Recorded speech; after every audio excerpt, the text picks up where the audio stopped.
বৈষম্য বিরোধী ছাত্র আন্দোলনে পুলিশের গুলিতে নিহত বেগম রোকেয়া বিশ্ববিদ্যালয়ের শিক্ষার্থী আবু সাইদের স্মৃতি বিজড়িত বিশ্ববিদ্যালয়ের ১ নম্বর গেট পরিদর্শন করেছেন প্রধান বিচারপতি ডক্টর সৈয়দ রেফাত আহমেদ।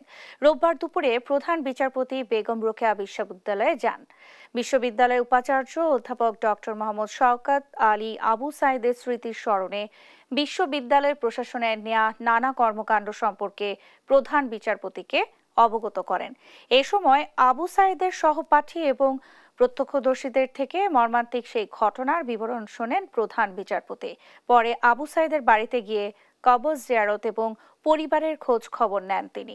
সঠিক ও ন্যায় বিচারের আশাবাদও প্রকাশ করেন তিনি।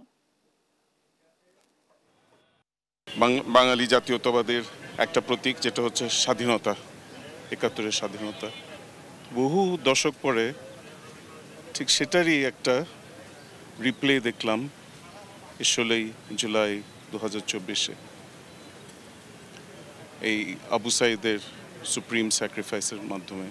আবু সাইদের কয়েকটি কেস এখন বিচারিক প্রক্রিয়ার মধ্যে দিয়ে চলছে, সেটা যাতে সঠিক প্রক্রিয়ায় একটা সমাধানে পৌঁছায়, সবাই যাতে ন্যায় বিচার পায়, সেদিকে আমাদের সচেষ্ট হতে হবে।